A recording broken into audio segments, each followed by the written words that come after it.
Olá, professora, bom dia, boa tarde ou boa noite, dependendo do horário que estiver vendo a nossa apresentação. Meu nome é Jennifer Garcia e participo do grupo que vai falar sobre a doença de Chagas. Vamos especificar alguns pontos como forma de transmissão, sintomas e etc. Iremos dar início com a Juliana falando sobre a caracterização do agente etiológico. Trypanosoma cruzi, protozoário flagelado, responsável como agente patológico da doença de Chagas. Antes de falarmos sobre este protozoário, vamos entender o conceito de agente etiológico ou patológico.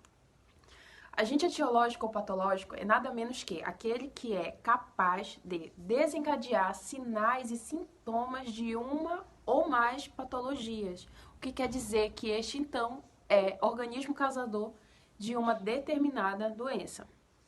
Apesar que é confundido, vale a pena a gente falar que agente etiológico se diferencia exponencialmente do vetor, e isso conclui-se pelo fato de que o vetor é somente o transportador do agente etiológico. No caso da AIDS, temos como agente etiológico o vírus HIV, e na doença de Chagas, um protozoário chamado de Trypanosoma cruzi, e o seu vetor é o barbeiro. Esse parasita ele possui grande facilidade de adaptação quando em passagem de um hospedeiro para o outro, devido ao mecanismo dele próprio, que ele mesmo gera.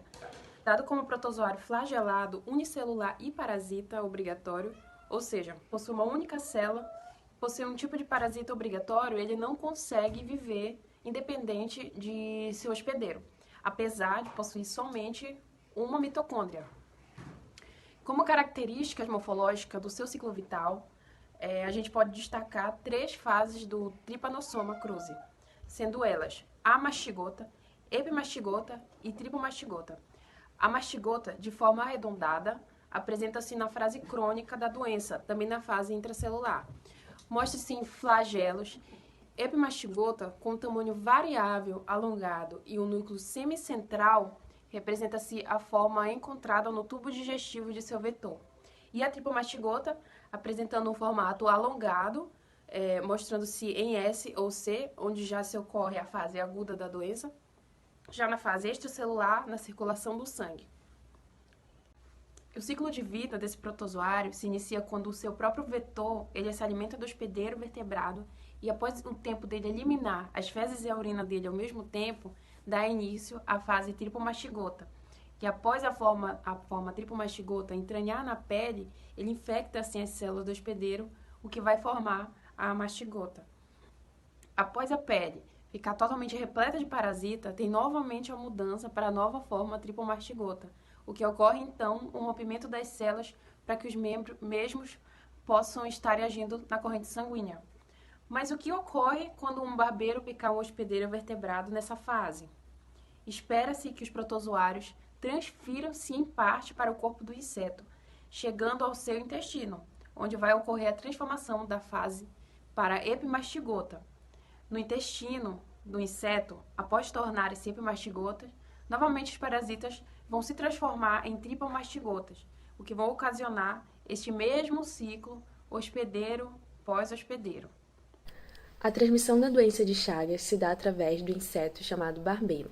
Ele gosta de se esconder em pequenas frestas e buracos nas residências e tem hábitos noturnos.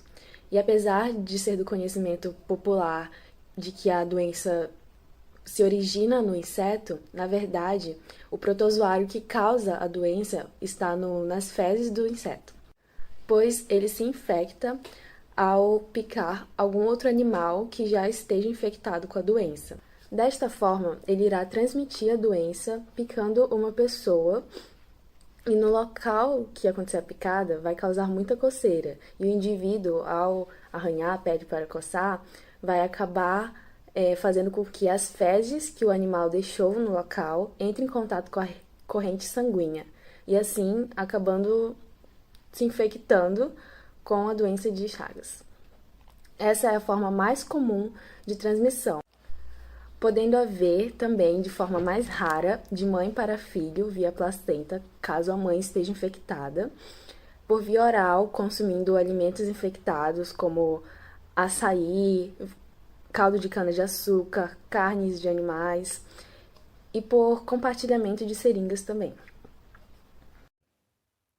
Olá, meu nome é Theo Anthony e eu irei falar sobre como se prevenir contra a doença de Chagas.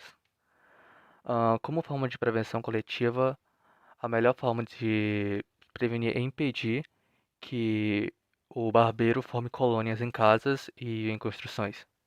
Como fazer isso? A melhor forma seria através de placas de metal ou mosqueteiros em janelas, frestas como em telhados ou em portas.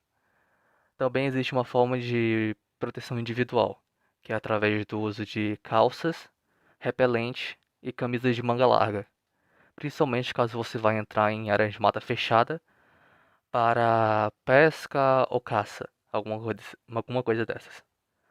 Também existe uma das melhores formas de prevenção, que seria através da conscientização pública. Falar para parentes, amigos ou qualquer outra pessoa, seja do trabalho, como se prevenir, para que usem o repelente, para que usem calças manga largas, para o uso de mosqueteiros, todas essas coisas. Oi pessoal, eu vou falar sobre os sintomas da doença de Chagas. Um dos sintomas é o aparecimento de gânglios. Para quem não sabe, quando o organismo está com uma infecção, é comum os gânglios linfáticos incharem, podendo ser palpáveis e sentidos, e até mesmo ficarem doloridos. Eles ficam localizados, esses gânglios, na virilha, axila, pescoço, atrás do joelho e nas clavículas também. A mesma possui duas fases, uma aguda e uma crônica.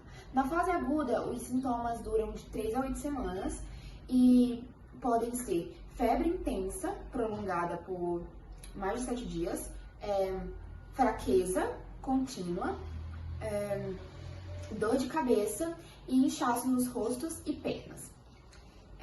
Já na fase crônica, ele está mais ligado a distúrbios no coração, intestino ou esôfago, como insuficiência cardíaca, megaesôfago e megacolon.